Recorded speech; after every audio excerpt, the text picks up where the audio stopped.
Oh. Now we get to be those creators that are like, yeah, here we are. We're done. We're done. No, we're not those creators. No. And we're not necessarily done either. No. But anyway, that's a very abrupt entry into this video. Yes. There's some things we want to share and chat about because it's been a pretty wild ride. So we're just jumping right into this video. Yeah. We're not gonna start with a joke or like. Oh, a joke? Like knock knock. What did the DJ name their son? Lyric. Oh, Ricky. Oh, that's good. We're starting on the dad jokes. Yeah, that's not original. I heard that somewhere. Yeah, I figured. You have any original jokes you can just whip out? What did the quad name their son? Do you have an answer? Wheelie. Oh, okay. That was not very good. All right, let's just get into This is why I'm not a comedian. This is why I'm a YouTuber. Yeah, we should have texted Shane and said, "Hey, give us an opener for our very serious video we're about to film." Oh yeah, I forgot we're being serious. Time to get serious. Not that serious. No, a little serious, but just trying to be honest with you guys about how we're feeling, what the past couple years have been like for us. Because like we have a lot of fun. We have a lot of fun in our videos, and like at times we do talk about the harder moments as well. But primarily, like, it has always been our goal on our YouTube channel to put smiles on people's faces, to entertain, to be a light in a world where, now more than ever, and we said this from the beginning, and it just feels like it's heading the same direction. It's like you see so much on the news that's scary and that's like meant to not make you happy and not lift you up. And we wanted to, contrast that. Okay, you're speaking in past tense though. We want to. We want to. Yeah. Both. Of course. Yeah. Right.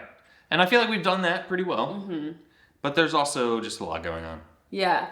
So for starters, as the title says, we're going to take a break, y'all. Yeah. Which is wild to say that we're going to do because we've never purposefully said, let's take a break, let's focus on ourselves, let's blah, blah, blah. Like we've been doing this for over 6 years, 6.5 years, I think.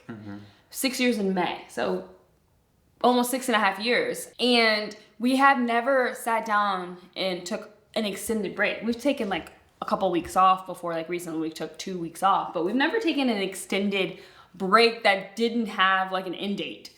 Yeah. And it's pretty wild to think that like we've lasted 6 years without doing that. I know. And we actually did some math. We looked back at our YouTube channel and it tells you how many videos you posted. And then we like divided it by how long we've been doing this. And it came out to like 1.5 videos a week or something, that's really consistent. Yes. And that was one of our goals when we started the channel was like, let's be consistent. Because I remember I emailed Casey Neistat, who's like one of the OG vloggers. Does he even vlog anymore? I think he retired and came out of retirement a few times. Yeah. Over the course of the years. But he was like, the most important thing is consistency. Like just continue posting. Like if some videos aren't going to do well, some will do pretty well. Just stick with it. And that's something we've held true to, and it really helped our channel over the years. Yeah, we have been super consistent, even to the point where everyone knows what day we're posting on. For a while it was Monday or Sunday and Wednesdays, but now it's like everyone knows Sunday, typically there's a video coming. So we've been pretty good with consistency. And I must say that's not really a personality trait of either one of us. No, this is probably the longest I've stuck to something my entire life. Yeah. Other than like sports when I was a kid, which I was forced to. Yeah. Well, I wanted to do it, but also like it was a family rule to do it. Yeah, and our relationship. Yeah. I'm gonna stick with her too. Those are like, this is like what we've been most consistent with, our relationship and like what we do. Yeah. And as an ADHDer, I'm very proud of that. Because it's very hard to stick with something. I get very hyper fixated on some random thing, and then I'm into that for a month, and then I like just lose interest. Yeah. So I'm glad. And I'm different. I get bored or I want change. Like I get tired of the same routine that I'm like, okay, I need to switch it up. Yeah. So like we're so different when it comes to why we like switch things up, but we do. We're very, let's do this for a little, let's do this for a little bit. But I just like, I can't stay stuck in that one place.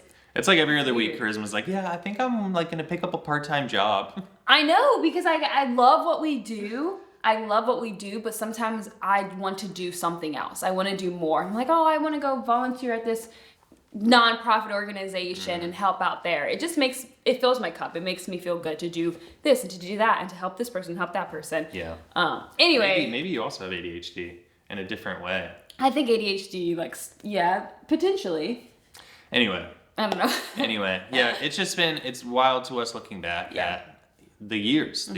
And frankly, we feel we've earned a little break for ourselves. Yeah.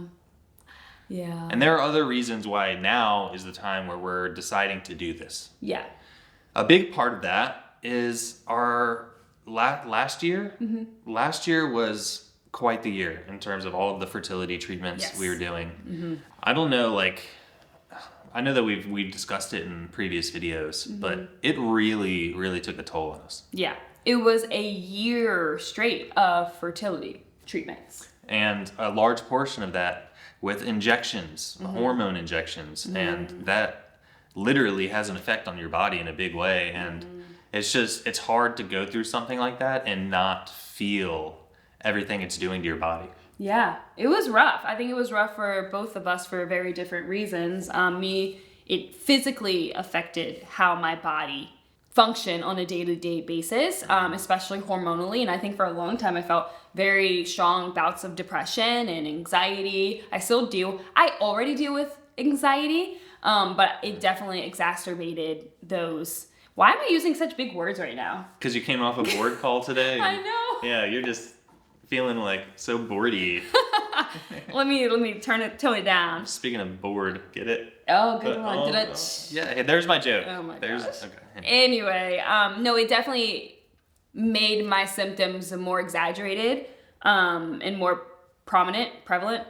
And so it was just been a lot, and we never stopped and just healed from pregnancy losses, from failed IVFs, from all of that. We've never taken a break, because as soon as, it wasn't even before we did our last transfer, we had, like 2 months before we did our last transfer, we had started the foster care process. Yeah. And so then after we finished our last transfer, we just continued the foster care process, but we never took a moment to heal our mental, to heal our body, to just like stop for a second. We haven't done it. No, and I think, I mean, obviously that part of it is on us because we are optionizers, and there are things that we know we want out of life. And so as we're working on one thing, if we know that that's not a certainty, we're going to be working on the other, side of that too, to make sure like we have all the options to do the things we want to do in life. And so I wonder if this was a time when maybe we should have like taken a little slower. Yeah. Oh, for sure. Because like she said, as soon as the last transfer failed, it's like we were already ready to go on the fostering. I know.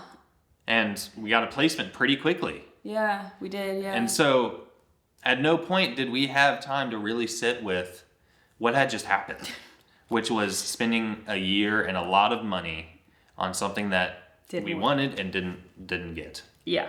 And then right after our foster placement was placed in a new home, we went right into the road trip. So like we didn't even get to like really process just the fostering aspect, let alone everything that came before that was already just simmering on the back burner. Yeah. And then we were away from home for 3 months, which is exhausting in itself, or 2 months, 69 days. We were away from home, and that's exhausting. And then we come home, and then there's just a lot going on in our personal lives that is also exhausting and overwhelming, and we are just melting inside. Like, it's so much. Like, I'm just trying to mentally keep it together. Yeah. Both of us. And in the midst of all of that, your board stuff happens to be like ramping up in a big way. Yeah, too. like Cole mentioned, I just got off a very long board meeting. I've been having board meetings multiple times a week, and so just overwhelmed, like mentally with the board, and then trying to keep up with what we're doing here, trying to deal with personal matters that are going on that are just overwhelming. So I think we need a break. And we finally looked at each other and we're like, we need to take a break, or else we're gonna fall apart. Yeah, and we want to get the energy back. Yes. We want to have that again. Yeah. And I feel like that slips a little bit when there's all these things that are just weighing on you. Yeah, no, I think we want to film and have so much fun filming. And we want to get back to like, oh, this funny video. And I don't think we necessarily lost it though. No, because I think we filled our lives with things that we were like enjoying, like the road trip. We had a ton of fun filming on the road trip and we had a blast, but it was also just like a Band-Aid on top of this gaping wound that hadn't, we needed more than a Band-Aid. We need some anesthesia, maybe some stitches. Oh my gosh, Cole, this is extreme. I don't know why I had to use such a gruesome example. I know. But I'm committed to it now. Is that how you feel? Are there any surgeons out there? Heart surgeons, specifically. You have a broken heart? From the fertility treatment? Yeah, I know. Yeah. It's a lot. I think that we've just, especially me, I tend to try to keep a smile on my face and be very positive, but sometimes it's very hard. And Cole knows I don't cry very often. And Cole like shows, he wears his heart on his sleeve, and I'm a little bit more reserved about who I let in. And so some people comment sometimes on YouTube like, Charisma never shows emotion, she's always so positive, but that's just my personality of just kind of getting through things. I try to be optimistic and try to like just move on. And that's not always healthy though. Like, and I have to admit, like, it's not always healthy. I need to cry. I need to let it out, which I think I've been better out at. Like, we've been checking in on each other. Like, how are you feeling? I know. And it's been good to talk to each other about that. Yeah, I think the first time she asked me that, I just started bawling immediately. I know. I think I was crying too. I think we cried together, like hugging, and then you Sophie cried first, comes. and I was there for you. And then you asked me how I was, and I started crying. You were there for me. And then Sophie came over and jumped in the lap and was like, she's like, what is I'm gonna be here for both y'all. I don't understand, but I sense the emotion. Yeah. No, it's just been a lot. Yeah. But I mean, once we take this break, we'll share everything with you guys, obviously. It's just that we just need to focus on other priorities right now. Get through that, and then I think we'll have a reset. I think so too. Like, I'm excited for a reset and to be like, we're back, like, to do this and do that, like, check out this new thing that we did, Yeah, I want that, and that's the kind of energy I was talking about earlier. Yeah. And that helps. I think my ADHD brain like really benefits from that too, because after about 2 weeks, I'm going to be like, what the heck? I need to start doing something again. I'm going to be bored, and then I'm going to be ready to get going. Same. However, there's not going to be like a complete void. Like, we're not going to just run away and disappear. No. We're going to still do stuff like fun, smaller things on Instagram. And we're also very excited that our Facebook is about to be booted up again in a big way. We got hacked, if you guys remember. Yeah, that's another thing that was weighing on us, because that's a significant portion of our business that we just lost. Yeah. Like, entirely. That's another thing that was stressful this year, just losing that Facebook page, dealing with it getting hacked and trying to get it back, eventually realizing we can never get it back and restarting. But we finally are on the up and up there. Yeah, so we're working with a company to get that rolling. It's Roll with Cole and Charisma on Facebook. That's it. Just roll, just like the YouTube channel, same name on Facebook. Yeah, so go join the Facebook, because there's going to be a lot of posts. I think the company we're working with, they're going to be packaging like a lot of our old videos and stuff. So like you can like have little snippets from the past too. Yeah. So very excited about that. And the thing is, YouTube is just the more draining part of everything we do, because it just takes longer to film, longer to edit. It's just different. With Instagram and TikTok and Facebook and even YouTube Shorts, because we post the same thing onto YouTube Shorts, it's easier to whip out your phone and film a 30-second video. And so that's what we're just going to do for a while. We're just taking a break from long form YouTube content, because that is and has been the most draining, and what we've been doing consistently for the past 6 years. Right. So there's not going to be a void. No. Just follow us everywhere else. Yeah. On all the other socials. But like you said, we'll be posting, like, if we post something on Reels or TikTok, we'll post it on YouTube Shorts. So you'll still see videos of us. It's just going to be short form content rather than long form. Yeah. So all that being said, we are very grateful to have a community here on YouTube that's very understanding, and y'all have always been super supportive. Yeah. And so thank you for understanding this also, because, this is it's something we need, and we want to give you all our all, but we don't really have our all to give you all. No, we're all the time. drained. We're pretty drained emotionally, mentally, and everything. So once we're rejuvenated, then we'll come back with a different kind of energy and excitement. But thank you for understanding and supporting, and feel free to go watch old videos. That's always like a fun thing. You know, we have how many? Wait. Like 500 something. I'm gonna tell you the number right now. Where's your YouTube app? Here we go. We have 568 videos. There you go. That's a lot of videos to watch. 568. Holy moly. Holy moly. So that's a lot of videos. It is a lot of videos. So if you want to go back and watch videos, that will make us more than happy. Yeah. Maybe we'll do like the 24/7 live thing again for a while. I don't know, babe. I don't know. If you enjoyed that when we did that a while ago, let us know. Yeah, we'll see. We'll see if we do that. Maybe. We'll see.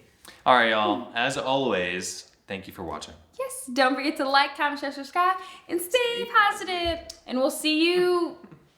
When do we see you? We don't have an end date to this, unfortunately, but we'll see you when we see you. We'll be back. We'll be back.